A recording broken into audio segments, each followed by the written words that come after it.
And we are live. Welcome back. You have hit the most recent installment, January 22nd, of the Mecca of Banter.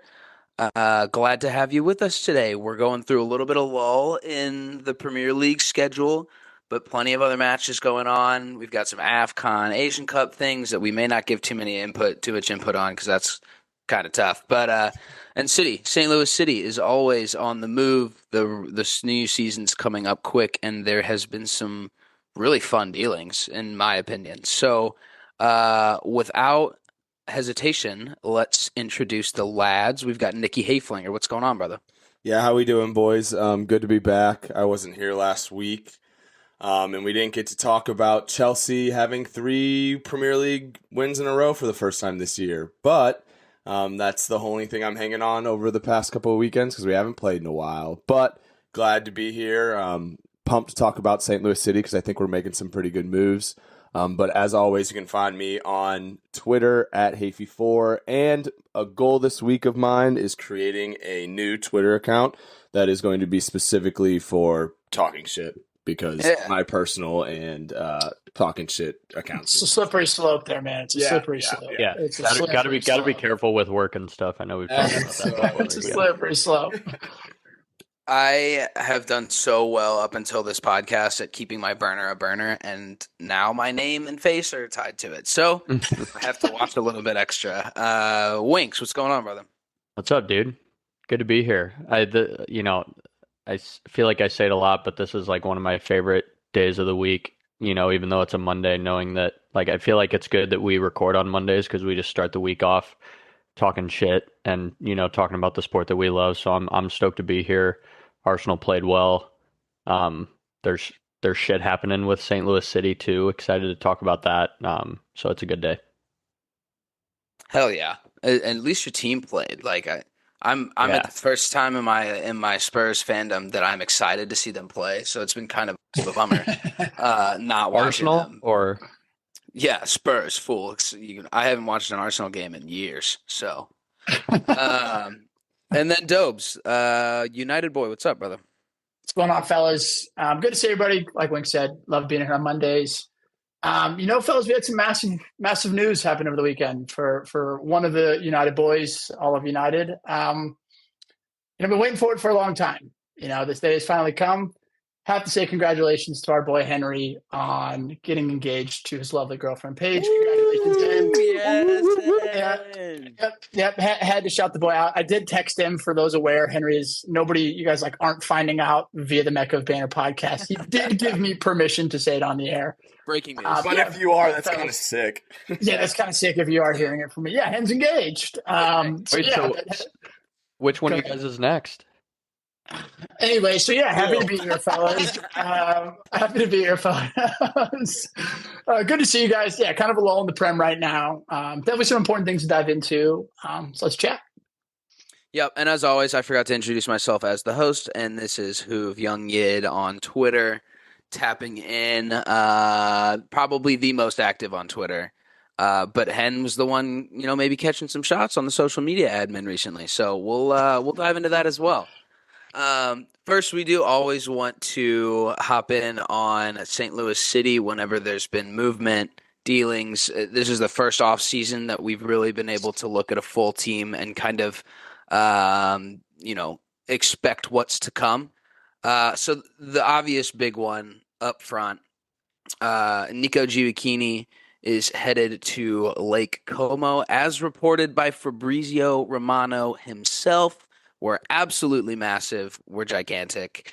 For a reported $2 to $4 million, $2 million up front, potentially $4 million after incentives. From my point of view, this was a win-win for everybody involved. We 100% made out like bandits. He played 3 games with Orlando last year, started only 1. They didn't know how to use him. They didn't know what was going on down there. And he scores 10 goals for St. Louis in, what was a really pretty crucial role during some of the stints that we had players injured. Did you say an official price tag? I might have missed you just saying that. It's still being reported, but $2 million is up front. My thought on the addition or the incentives that they listed was promotion or, caps just in general. They're, I think, tied with Venezia for the last promotion playoff spot. So they're They're fighting clear. for it. They're clear right now after this weekend. So right Oh, now, you're right. that'd be in promotion. So we're sending one of our young dogs over to Lake Como. Terrible place to live, I would imagine. Just looks Yeah. looks awful in every photo I've ever seen.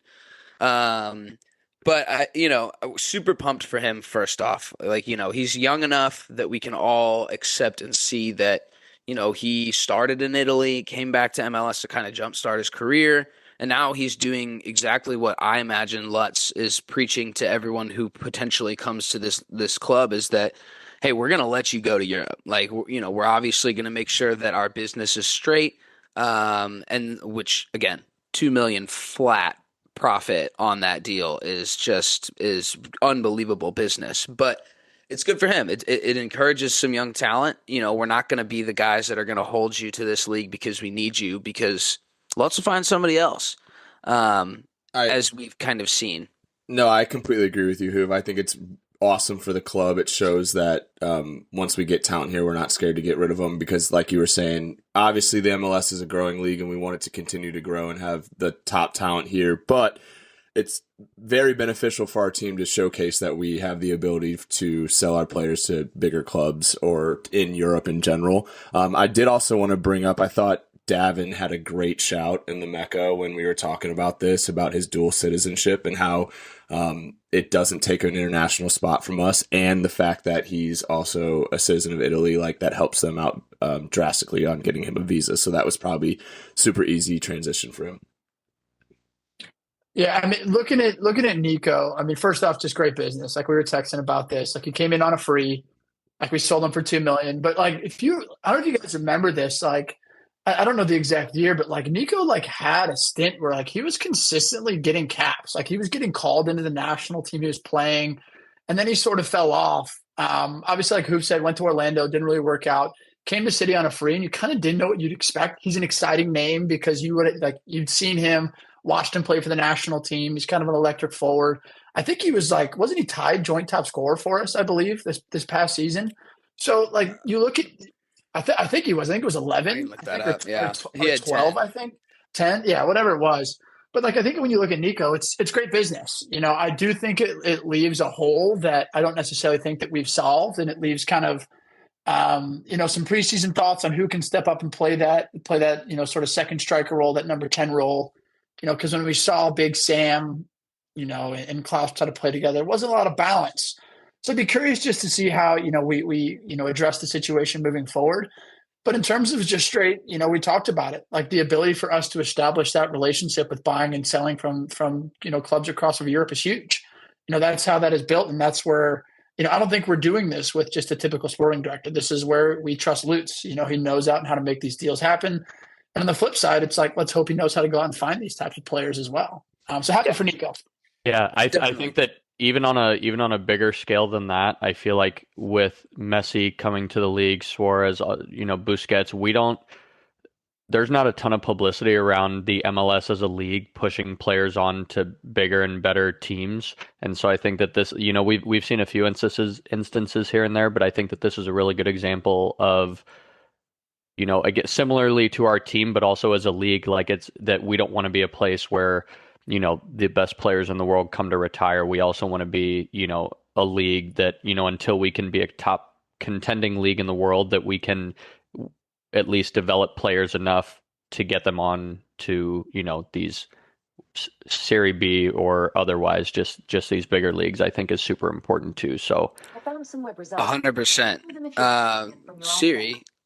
God, Siri can fuck off. But My bad.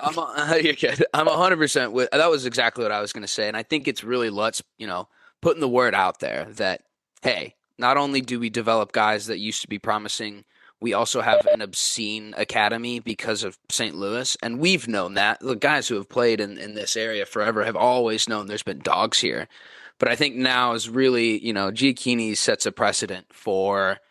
You can come shop. Like business is open over here, but we're gonna get ours. I think I have the utmost trust in Lutz, and and that he's gonna really drive that. He's even a clown on social media. He's like 2 days late on everything, which I love because he's still trying to be a little active on social media. But he said goodbye to Miggy. We'll get into Miggy too.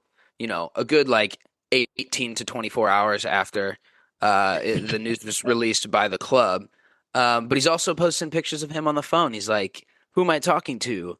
My parents, my friends, or agents?" It's like, like I love that. I love that. It's a little Fabrizio-esque. But yeah, and it's not done with Nico. Miggy is going on loan to, let me recheck this. Birmingham Birmingham City. Legion. Legion. Yep. Yeah, USL. Birmingham Legion in the USL. Which, that's personal opinion. Couldn't I be think more that's stoked for fantastic. him. I couldn't be more excited. Minutes under the legs is the number one thing that matters for a kid who's just out of high school, and it's two steps up from MLS Next Pro. You know what I mean? USL is a real competition. He's going to see a lot more, strong opponents in that as opposed to the MLS Next Pro.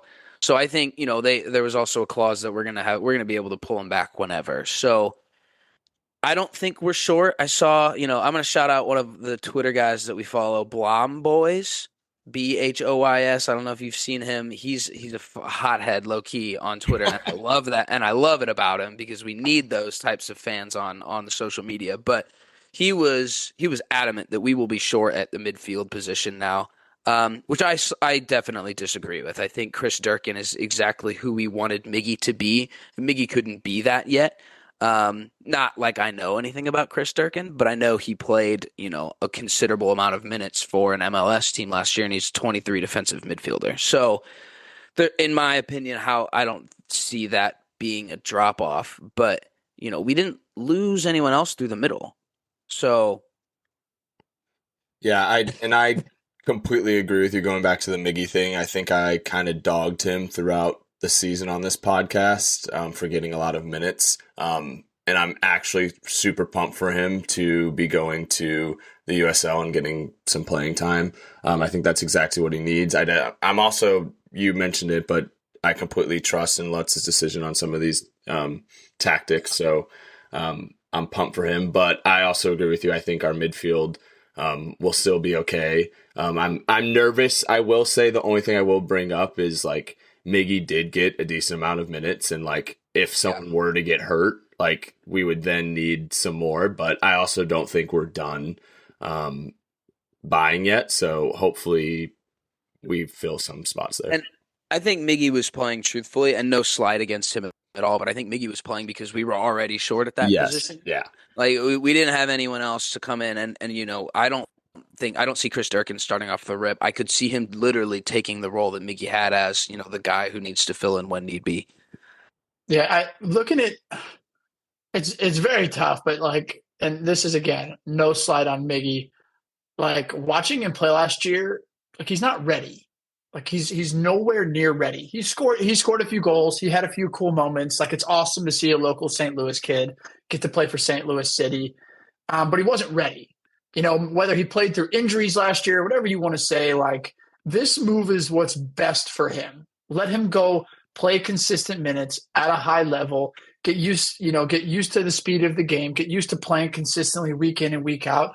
And then slowly, if he progresses, integrate him back into this team. And I think that's just obviously if you're a young kid, you want to be in it with the MLS team, you want to be with the first team, you want like having that taste of it. But I think this is going to be the best thing possible for me just in the future of his career. Because at the end of the day, like we've seen guys throughout every sport that you get called up, and if you're playing on the bench consistently, you never really get a chance to improve. And we need him to improve. We want him to play. We want that St. Louis kid to play.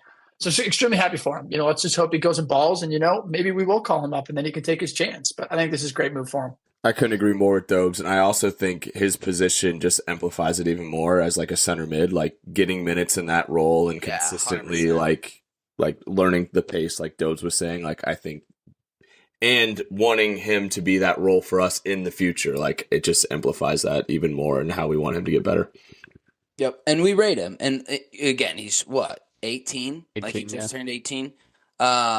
To and from high school last year. That blows my mind. Like, Yeah. He went to 4 hours of classes a day and then went to training with the professional team downtown. Like, yeah. He's going to the right place. And Manuel Veth, the transfer market reporter who typically covers Bundesliga and MLS, when those types of guys use the term top talent, that we take them seriously when we're talking about young kids that are going places. So I think that's what everyone feels like, and I think that's best case. Which leads into kind of the rumors that we can throw around, some potential dealings that were reported. Cedric Tuchert or Tukert, I have not decided that yet. Tuchel? Tuchel. He's currently playing for Hannover 96 in the Bundesliga 2. Dog. 8 goals, 1 assist. A pretty impressive season for, an upper level Bundesliga 2 team. But if I'm being honest, that's probably the type of level that we're at. The MLS world is, I don't know what else to think of it other than that it could be exciting. I hear that he's apparently asking for DP level salaries, which I don't love because if we're going to do the DP thing, might as well just get someone sick. So I don't know about the actual deals, and it apparently seems farther away than it was this morning. But I think that's exactly the type of thing that we would need. Another striker who's got some experience, who could be a leader.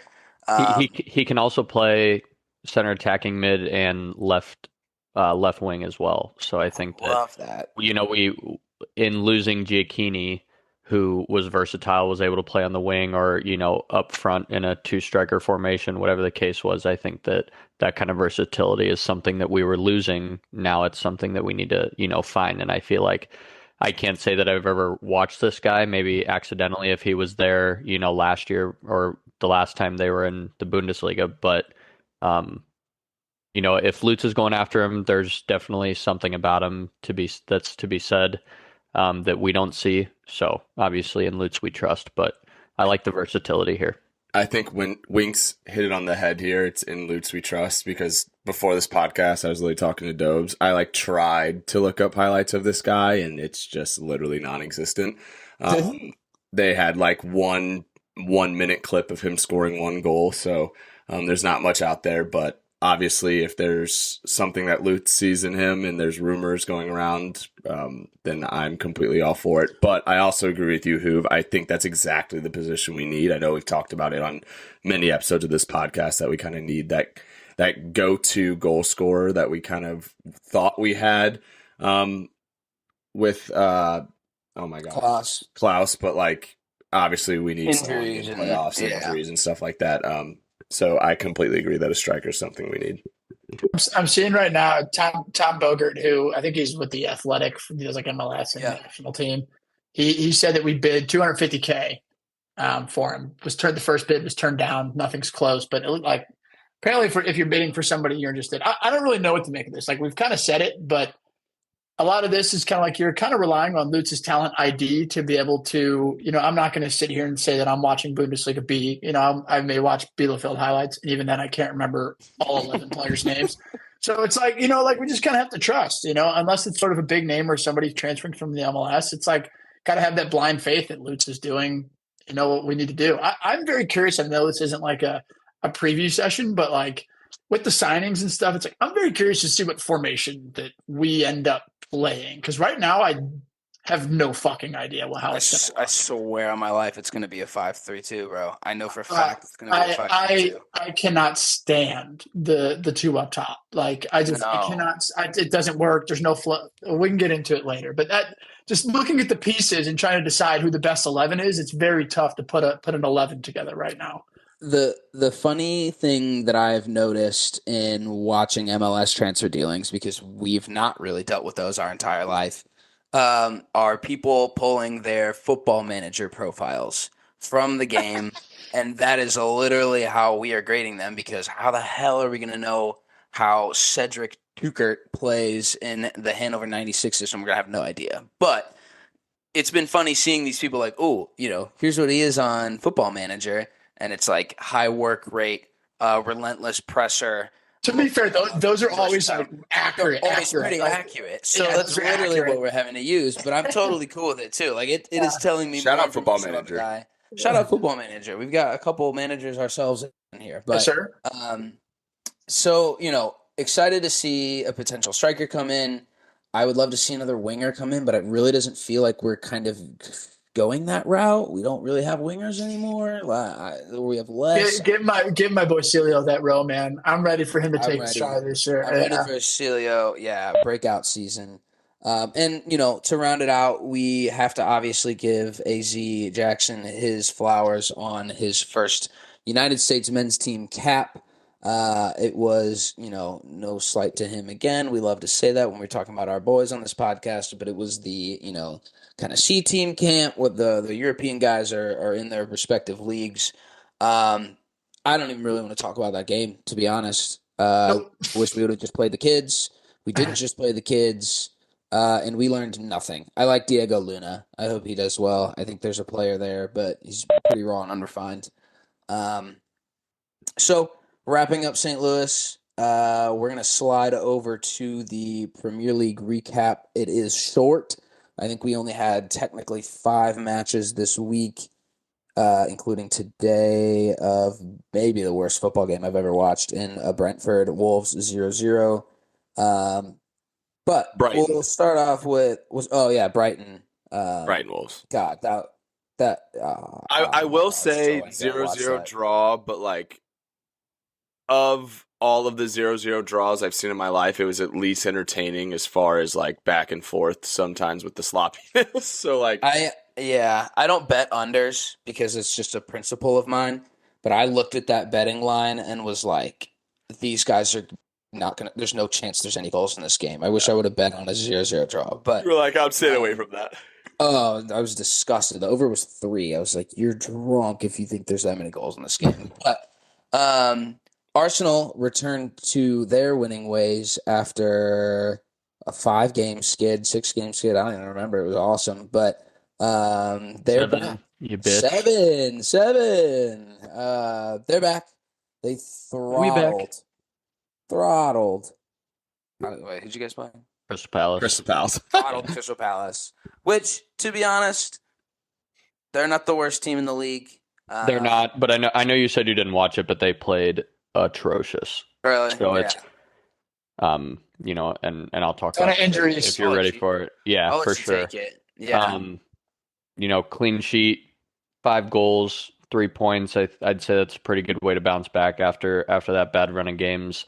And in watching it, I think something that we've talked about in the past is how we possess the ball a lot, and there's a fair amount of lateral and backwards passes that come with that when you're trying to build up through the midfield or you're trying to possess it in the final third and find that, moment of creativity and in going for goal. But we had the most through balls in that match than we had at all this entire season. And so I think that, there must have been something going on in training where Arteta's like, listen, we got to try and take more chances going forward and, try and score more from open play, which is exactly what we did. I think that we looked like a completely different team a lot of times where, we countered as a team, beat their press and scored an open play.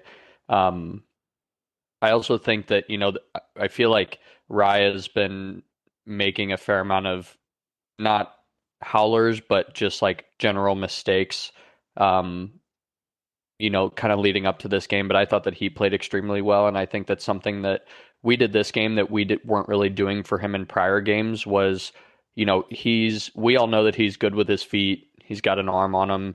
And I noticed a lot of times kind of looking back at highlights and things that we weren't making a ton of runs for him and allowing him to like utilize his best asset. Like a lot of times we would, he would get the ball. We'd kind of all move up as a team. But if any of you guys watched it or if you watch highlights, you'll see that like as soon as Raya would come down with the ball from a corner or make a save and keep it in, we already had at least 2 guys on the half turn ready to make a run down the field. And we saw that in Trossard's goal, which was the third of the game right in the second half. But Crazy counter.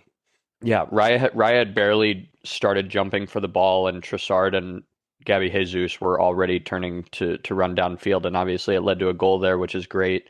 But I saw Kai do it a couple times too, and so I think if we kind of continue that mindset, knowing that we have guys with pace and we can be a counterattacking team just as much as we are a possession-based team, and we continue to take chances and try and make those penetrating passes, I think that it's going to be super super important for us going forward, especially when we play teams that have to play us defensive minded, like Crystal Palace did in this game, with their several injuries.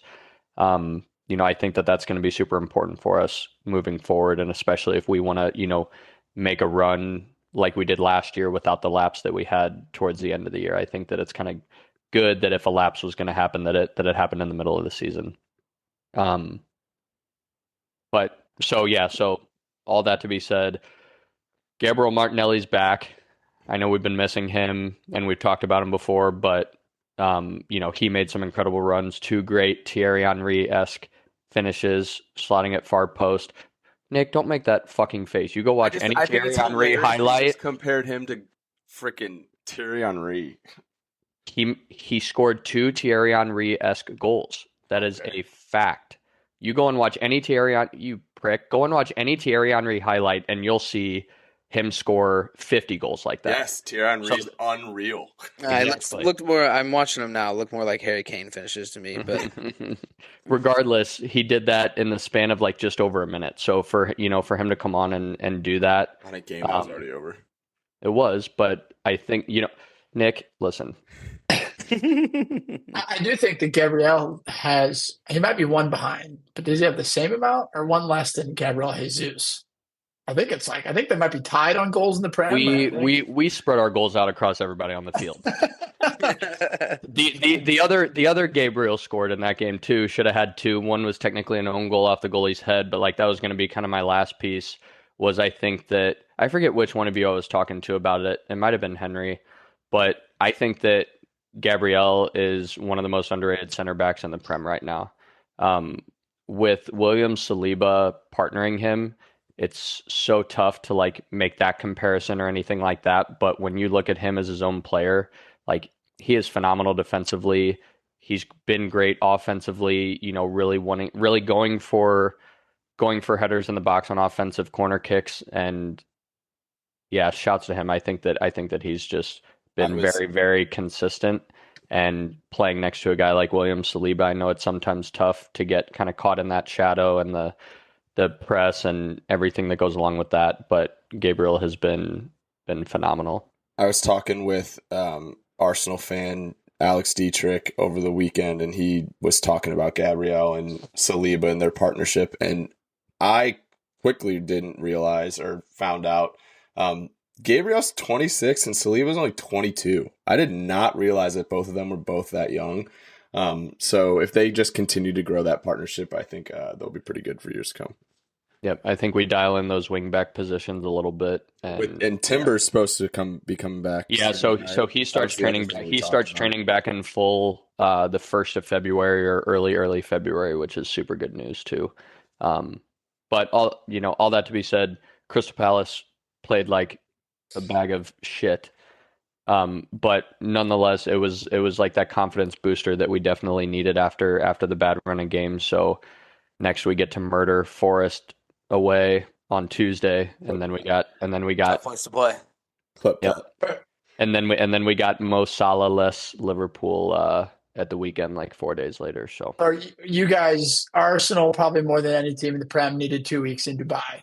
Like at that moment, Arsenal. God, 100%. It's such a good I mean it genuinely. Like they needed 2 weeks in Dubai because, like we saw City with De Bruyne. We talked about this last week. Winks, I know you weren't on. Like I think City's getting ready to go on one of those like 10, 15 game like unbeaten runs. And if you want to have a shot in the title race, I think Liverpool's gonna be the same way. Like you can't drop points, or you can't drop points. Can't get 0 points. And Arsenal going to Dubai allowed them that sort of reset. to be able to, whether get their mind right, get off the skid, get a 5-0 win. It's like you can take that result and actually be able to build on something. So 100%. Yeah, maybe you guys should head out to Dubai for a couple no, weeks. we actually have Rashford in LA posting workout videos, acting like he's training in a pair of Travis Scotts. So, Let's go. You guys are set. Working real hard. The other game to mention this weekend that we don't have representation from is Liverpool 4, Bournemouth nothing. The only couple things I'll mention, I did take the over in that, but that's because I saw it being 3-1 Liverpool. Bournemouth didn't really have much going for them, and they've been in some impressive form recently. But Brian Flannery on the group chat did pose an interesting question. And he said more just Diogo like a Jota. statement. It was a statement, but it sparked some conversation. Diogo Jota, he said, not my words, I would never say this. Diogo Jota is the best finisher in the Prem. He's not the best, but Diogo Jota is a world-class finisher. I completely agree. We talked about it. It's tough because he doesn't. He's been periodically hurt, and so it's tough to like consider them one of the best in the league with such a smaller sample size than a lot of these other guys have. I 100% rate him, and I have nothing against him as a guy. No, he's sick, and I would love to have him too. 100%. But if this is a factor cap, that's a cap because the sample size is small. I think you mentioned guys like Sonny. I genuinely think Sonny finishes a lot of the easy chances and more of the hard ones. He can slot a ball from about anywhere on either foot. And I don't think Diogo Jota's that far off. But again, we've just seen it over and over and over and game after game and season after season that it's hard for us to put him up there. And that guy named Erling Haaland's all he does is finish. He can't contribute in a build up, but he'll find the ball on the 6-yard line. So I call that a cap, but maybe we start a dialogue now that Salah is going to be out. What? It was like 4 to 6 weeks. Yeah, so I was researching that since we play them in a couple weeks. I'm like looking everywhere. I'm like, is he going to be playing? Because if he is, we're starting Tomiyasu and putting Zinchenko on the bench. But like in a perfect world, Salah's not playing. Obviously, never wish for a player's injury to be, to happen at all. But yeah, apparently he'll be out for 3 to 4 weeks, not just 2 games. So he's supposed to go to I think he's on his way back if he's not already back to England right now, and will obviously be going under intensive rehab or whatever that'll look like for him. But yeah, that's a huge bummer. And he is so quality, and one of the times that I would have liked to see him perform really well is with Egypt. And with his respective country, because he's kind of the elusive Christian Pulisic we had for a while. Of he's the best player they've got, no question. He's a Sonny on South Korea. So it's a bummer for that. I think the people dogging him for leaving AFCON early can blow it, because if he wasn't even gonna be maybe fit for the final, why would he stay? That doesn't make sense. The player of that caliber. But yeah, bummer for them. Maybe we see more Diogo Jota. Fellas, I'm going to say this. I'm going to say this especially with Butchie on here. We're getting to scary hours with Liverpool. We're getting to scary hours here, fellas. Like we're getting to the point where it's like Bournemouth is good. Like Bournemouth didn't play well. They didn't have Mo Salah. They scored 4 goals and they won comfortably. So I don't want to say that like I'm at the nervous level yet in terms of Liverpool like winning the league. But at the same time, it's like they're a really good fucking team. And Diogo Jota coming back and being healthy, and I know the fact that, he's not the best finisher in the league. But he is one of those guys that, like, more than Diaz for me, more than Nunez for me, like, if Jota finds the ball anywhere in the box, a one-touch finish, has a couple touches, like, I'm scared of Jota. And they're just kind of a machine right now. I don't know. I've been personally affected by a Diogo Jota finish, so I 100% agree with that. They're balling. Yeah, it's scary hours. I was thinking about this. I would almost rather City win 4 in a row, because we could just sit there and say 115 charges and they'll be in League 2 anyway, than Liverpool win. But I don't know. I'm beginning to actually worry about this Liverpool team. Yeah, when they're on their day, they're tough to beat unless you're Luis Diaz and you're offsides against Spurs, and I would be in tears if that was the game that loses them the title. Sorry Uh, for the Liverpool fans.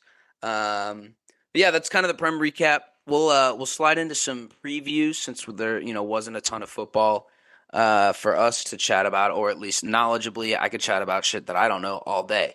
But Chelsea has an EFL second leg matchup against What do you guys call this cup? The Mickey Mouse Cup? It's Middlesbrough, by the way. Middlesbrough. Thank Yeah. you. no, And they are it's a 1-0 massive down. trophy. It's Massive a trophy. massive trophy. It's a Okay. massive They are, trophy, they guys. are 1-0 down in the second leg at home to Middlesbrough in what pretty much Michael all Carrick, baby, Michael Carrick. a must win. Yeah. Obviously, I mean, we can quickly talk about the first leg, I guess. Was not fun to watch. They scored on a counter and then they sat 11 back literally in their box for the rest of the game. But credit to them, they got the job done. I was not thrilled about the result, but obviously there being a second leg, I was okay with it because I do think coming to the bridge we'll be able to take care of business. Hopefully we put out a decent lineup. I think I've been saying this throughout the entire year. We're not in a lot of competitions, so there's not really, besides injuries, there's not really an excuse to not start the dogs at all times. So hopefully they get a result and we continue in the cup. It is a semi. It is at the bridge. It is tomorrow. So we'll see. Hopefully Cole Palmer and Cuckoo's, I don't know if he's even questionable or still on the injury list or not, but hopefully we see some goals. It's time. You're in the phase now. It's time to take that competition seriously. Yeah. Like you can use the subs or play the kids up until however long you want, but you're in the semifinal and you're down a goal in the second leg. So I would be shocked if Poch didn't do anything but put out a strong lineup. And I also expect you to take care of business. But again, Michael Carrick's turned down some big jobs for a reason, bro. He feels good in where he's at with Middlesbrough, and I think he's going to be one of those names that we see back in the ever revolving door of the Premier League one of these days. I don't disagree because I think he had a perfect game plan for us, and it worked perfectly for them in the long run. Correct me if I'm wrong. Scott McTominay said this week that was the best coach that he'd played for. Probably. I mean, he was. I didn't see that anymore. I mean, I know McTominay did an hour and 10-minute interview, and I clicked right past that. So I didn't listen to any of that. But I think that's wild that he said that. But I also am not a doubter. So yeah, he'll bring the heat to the bridge for sure, a place that he's super comfortable playing in. So he definitely has the experience and the leadership to build up the squad. But it's the biggest game of Chelsea season. Like it is because it really is. I don't mean that as an insult. I mean this is the ability. Like a trophy is the ability to take some positive from the season. Oh my god, like, it would be the biggest game. It would be the biggest game of your season, no matter who you played. It's not 100%. just because it's Middlesbrough for sure. Yeah. I agree with that. I also think there's something left in the Prem season for us, possibly. But yes, it's still 100% a big individual game. You yes, can look agreed, at every game agreed. coming out from here and be like, it's kind of a big deal. But the only other game that we will preview is Chelsea Spurs in City the next Spurs. round. City Spurs, and I'm not getting these names down tonight. City Spurs in the next round of the FA Cup on Friday.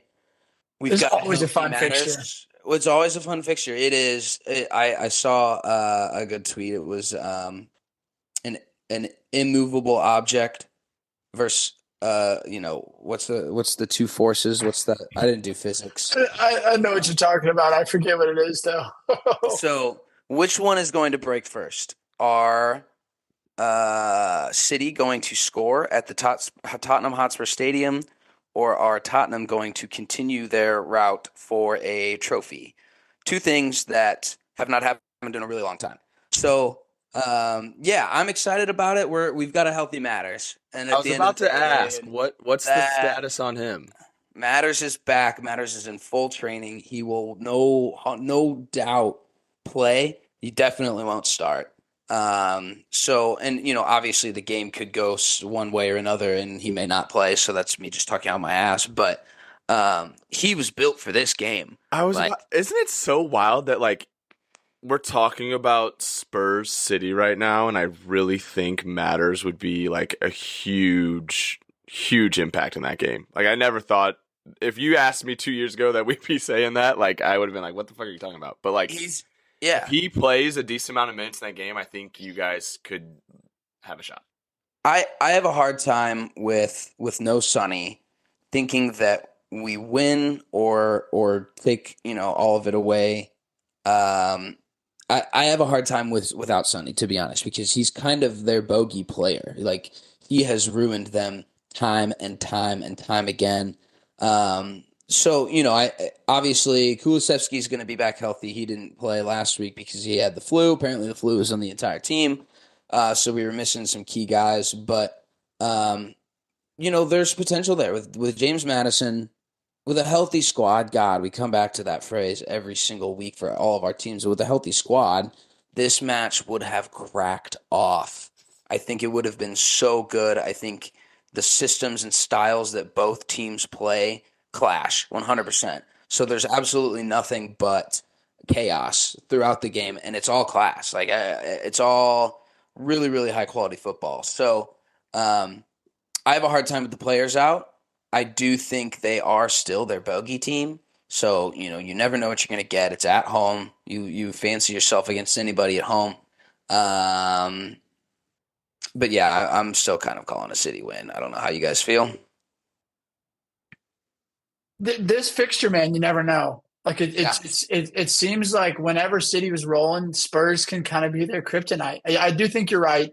Sonny's a massive loss in this game, but I don't know. We'll see. I as a neutral, I hope for I just hope for a classic one of these games, a 2-2. Like maybe City does actually score the Tottenham Hotspur Stadium. I hope it's a good game. 3-3, 4-4. Yeah. Bring it. That's how we play anyway. So I'm expecting goals no matter who we're up against. It'll be an interesting one. The last thing we want to glance on, or a new segment we're introducing this week, is the United Boys Corner, which actually is not a segment. It happens every week. We've just never named it. So now it's the United Boys Corner, presenting Connor Sindobri on his soapbox about. Thank you. Still couldn't tell you the guy's name that we're going to talk about. But yeah, feel free. Some new business over on the United side. Thank you. He'll be causing you nightmares for years to come. I do have to say that, there was an Arsenal game this weekend. Omar Barada led the news before that game. There's a Liverpool game this weekend. All they could talk about was Omar Barada. But anyway, yeah, it's some massive news in the United world. I doubt that. I think Hoove might have been on the podcast a couple months ago when we did a deep dive into potential United ownership. The Glazers, Sir Jim versus Qatar. There's no secret that I think Henry and I were both leaning towards Qatar, just because of the fact we wanted that oil money. We wanted the instant success. And what I said on that podcast was I gave the benefit of the skepticism of Sir Jim potentially coming in.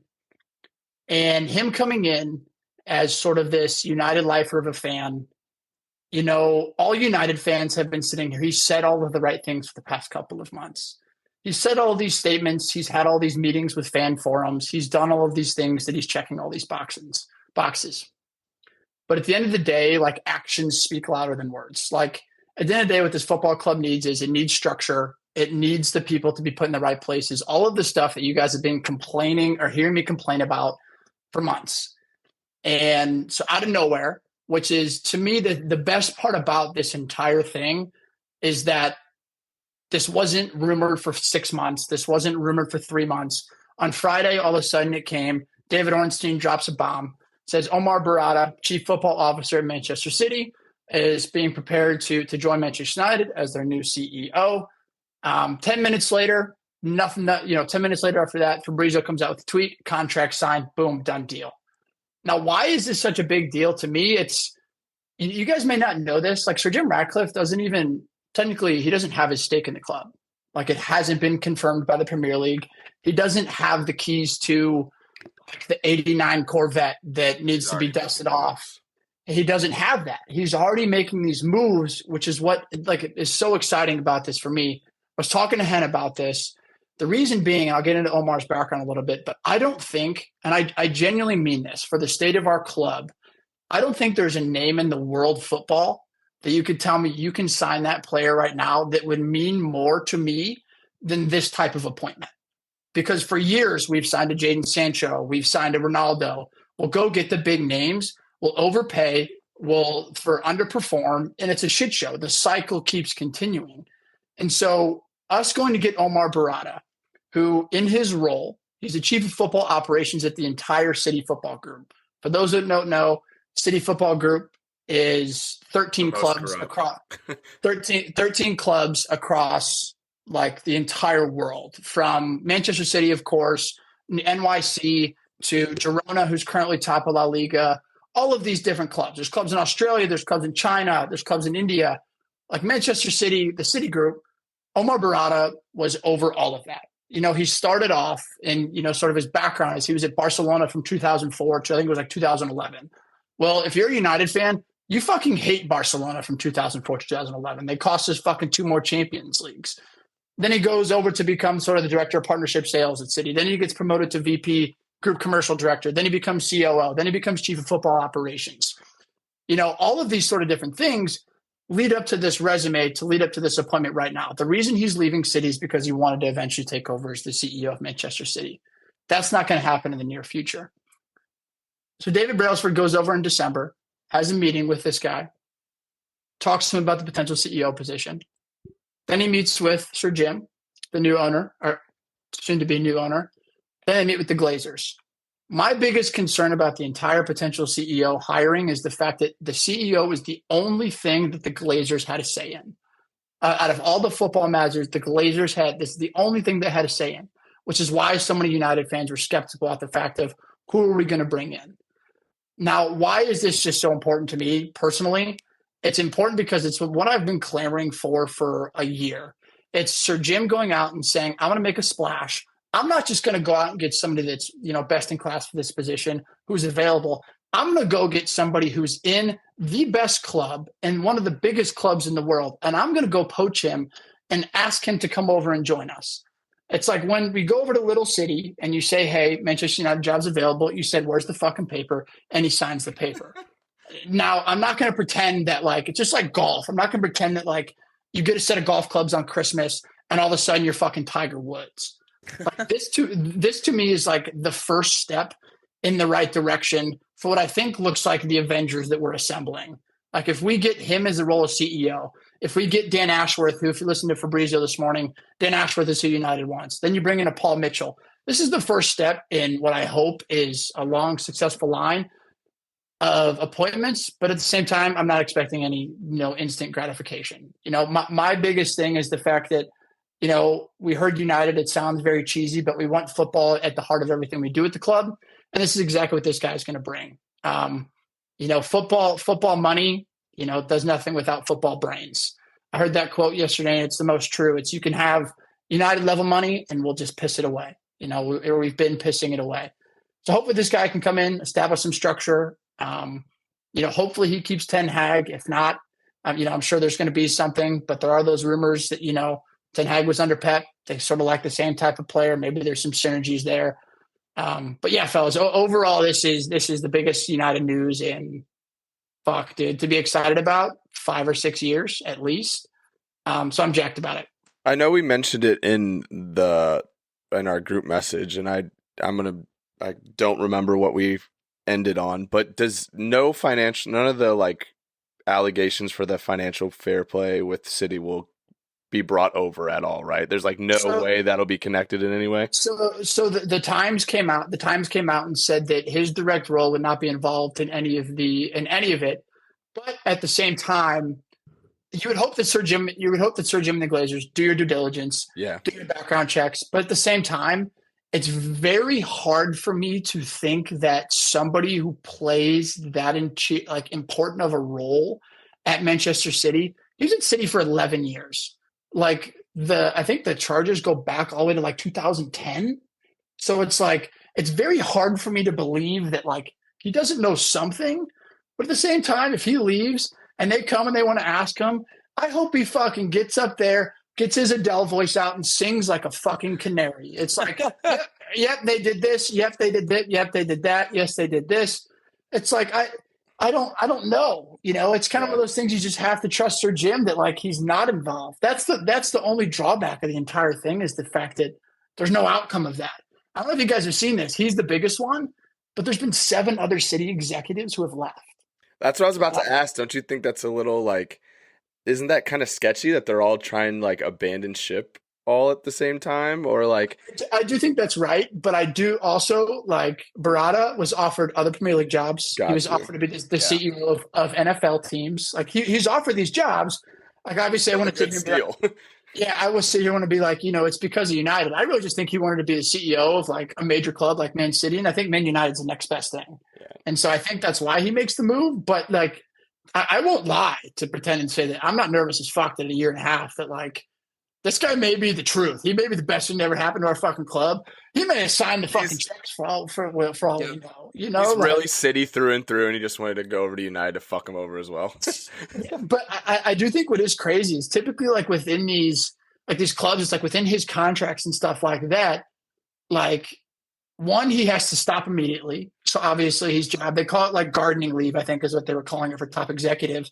So he can't start in the summer because he has his clause to where you can't go work at another club. He can like try to buy himself out, but like, why would you try to fight with Abu Dhabi to get out of your contract? You know what I mean? It's like, so he's just going to start in the summer. I'm imagining like the lockdown of all of his computer shit, all of his passwords that has to immediately go into effect. Like, oh my word, Like, hey, if I know anything about, you know, talent ID guys or you know club CEOs with financial sketchy histories, Fabio Patrici, the Spurs guy, is still doing deals while being banned from FIFA. So, in my world.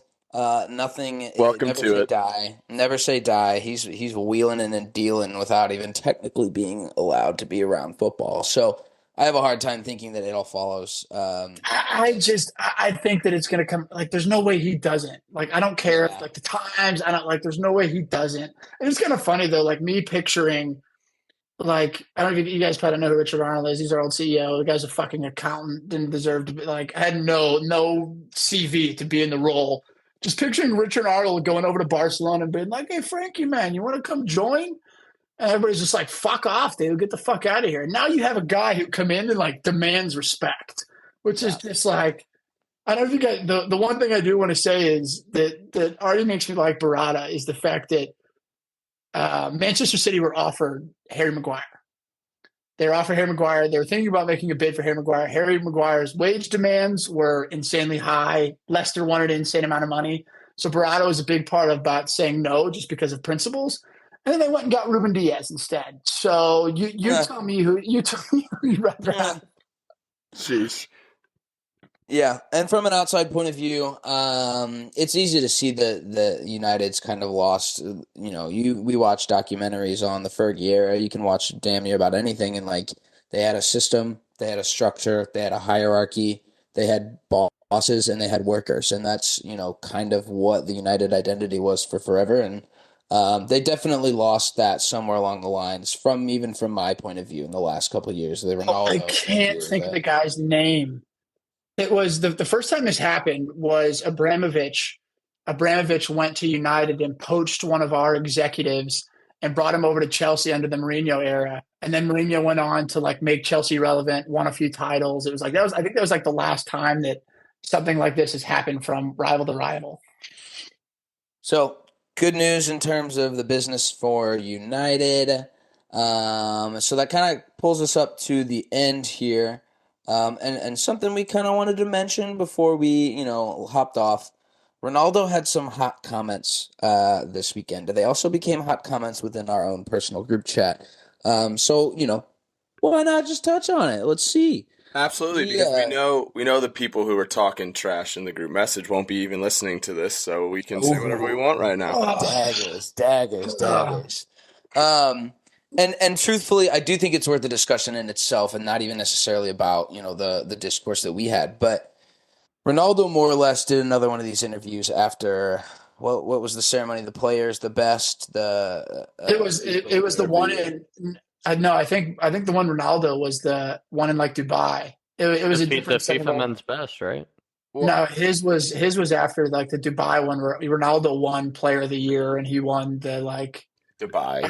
yeah, Dubai. I don't remember the name of it, but that's what it was at. that was where his interview came from, all kind of on the back of the FIFA Men's Best award show. That interaction we just had in and of itself proves the overarching point that we're about to make of the fact that he is so irrelevant, because we didn't even know what he won. We have no idea what he won. I just looked it up. He won the best Middle East player prize, and they call it the Maradona Award, and then the fans' favorite player of the year. I can't find the name of it. I can't find the name of the awards though. So Global Soccer Awards. Global Soccer Awards. Nice. Nice. So Just in Dubai, just in the Middle East. So it's not before we start to make comments, I will say, and I think a lot of other people would agree, Messi winning Player of the Year for this year's men's best award is kind of a joke. It's not because of his World Cup accomplishments. He won the Ballon d'Or because of that. It's not because of his, Argentina accomplishments in any right. It's not because he won the League's Cup in the MLS against, some Liga MX opponents. That one personally was a bias. Do I think Ronaldo should have won it? No, absolutely not. But I think there was bias within that awards, and there's one thing that I do agree with Ronaldo on, and it's that some of these awards in general, and to be honest, I think there's so many that they get, convoluted, but they are losing a little bit of credibility. It's easy to ride Messi's back until the top because 60% of the nation's world is gonna agree with you. But there's guys who deserved it more than him this year specifically, and it does kind of stifle, the Kylian Mbappe's, the Erling Haalands, the kids who are next up, who probably had a better year overall. But it's hard to look away from the man who's already got the crown. But he also had some thoughts about his own goal scoring record. 53 goals he had in Saudi Arabia, and was very not happy that he didn't even really get a shout for any of that.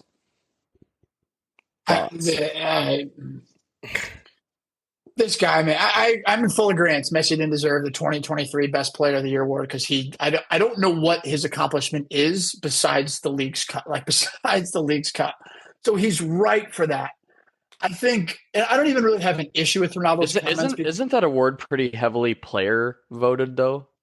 Which one? I have no idea how it's voted. All right. Ballon d'Or, I know, is journalists voted. Yeah.